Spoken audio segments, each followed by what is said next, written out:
የካቲት 23 ቀን 1988 ዓመተ ምህረት የአድዋ ተራሮች በጭስና በባሩድ በታፈኑበት የኢትዮጵያ ጀግኖች ከወራሪው የጣሊያን ጦር ጋር ፊት ለፊት በተጋጠሙበት በዚያ ታሪካዊ ሰዓት በሰማይ ነጭ ፈረስ የጫነ በብርሃን የተጎናጸፈና በእጁ የንግስና በትረ መንግስት የጨበጠ ኃያል ተዋጊ ታየም። ጠላቶቻችንን ያሸበረው ለኢትዮጵያውያን ግን የድል ብስራት የሆነው ይህ ተአምር የሊቀ ሰማዕታት ቅዱስ ጊዮርጊስ ረድኤት ነበር። ዛሬ በታላቅ ድምቀት የምናከብረው ይህንኑ የድል አድራጊውን ሰማዕትና አብረውት ያሉ ቅዱሳን በዓል ነው። ለሊቀ ሰማዕታት ቅዱስ ጊዮርጊስ፣ ለቅዱስ ፖሊካርፐስና ለቅዱስ አውሳቢዮስ ዓመታዊ በዓል በሰላም አደረሳችሁ አደረሰን። በስመ አብ ወወልድ ወመንፈስ ቅዱስ አሃዱ አምላክ አሜን። የተወደዳችሁ የእግዚአብሔር ቤተሰቦች ዛሬ የካቲት 23 ቀን ሀገራችን ኢትዮጵያ የቅዱስ ጊዮርጊስን አማላጅነትና የአድዋን ታላቅ ድል የምታስብበት ዕለት ነው። ቅዱስ ጊዮርጊስ ለኢትዮጵያውያን ከሰማዕትነቱ ባሻገር በፈተና ወቅት ደራሽ፣ በጦርነት ጊዜ ፈጣን ረዳት መሆኑን አባቶቻችን በአድዋ ምድር መስክረዋል።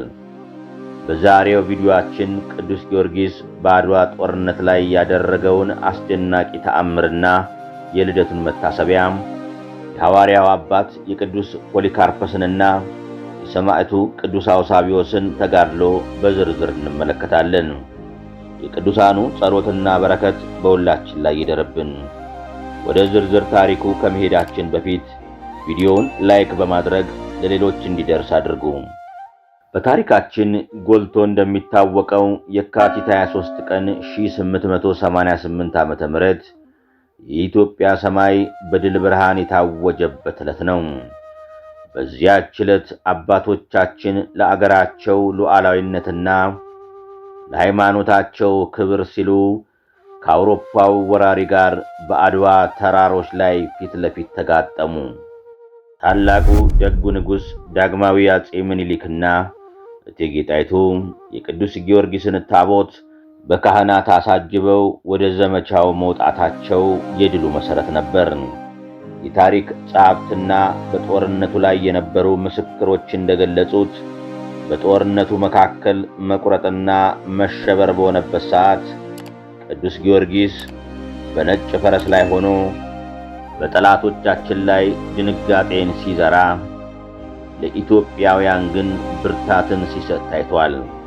ዛሬ ይህንን በዓል ስናከብር በአማላጅነቱ ድልን ያቀዳጀን ሊቀ ሰማዕታት ቅዱስ ጊዮርጊስን፣ ሀገርን በአንድነት መርተው ለድል ያበቁንን ደጉን ንጉሥ ዳግማዊ አፄ ምኒልክንና ጀግኖቹን አባቶቻችን እናስባለን።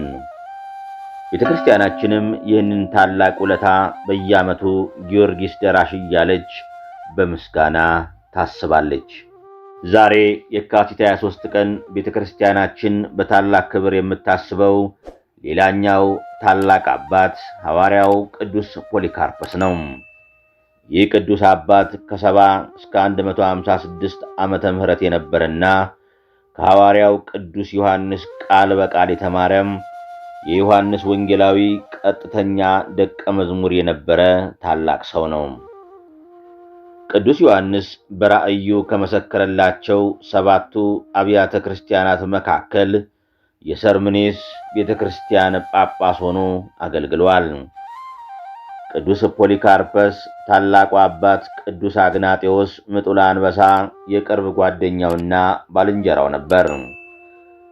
ከ46 ዓመታት በላይ ቤተክርስቲያንን በፍጹም ትጋት ካገለገለ በኋላ አረማውያን በ86 ዓመት ዕድሜው ክርስቶስን ካዳሉት። እርሱ ግን ለ86 ዓመታት አገለገልኩት፣ እርሱም አንድ ስንኳ ክፉ አላደረገብኝም። ታዲያ እንዴት አምላኬንና መድኃኒቴን እሰድባለሁ በማለት በእሳት ተቃጥሎ ሰማዕትነትን ተቀበለ። አባቶቻችንም ከሐዋርያት የተማረና የእነርሱን ፈለግ የተከተለ ስለሆነ ሐዋርያዊ በሚል ክብር ይጠሩታል።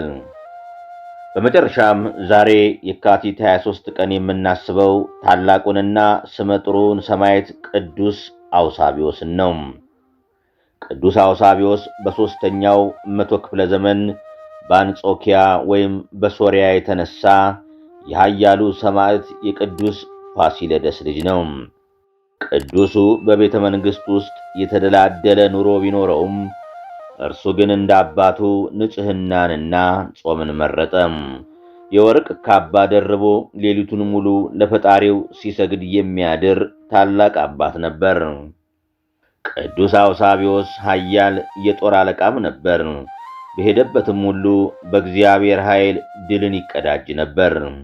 አንድ ጊዜ የቅርብ ጓደኛው ቅዱስ ዮስጦስ በጠላቶች እጅ ተማርኮ በነበረ ጊዜ ቅዱስ ሚካኤል ተገልጦ አበረታውና ዮስጦስን ከስራ አስፈታው። ጠላቶቹንም እያሳደደ አዋረዳቸው። ታሪኩ የሚቆስለው ግን ቅዱስ አውሳብዮስና ዮስጦስ በድል ወደ አንጾኪያ ሲመለሱ ነው።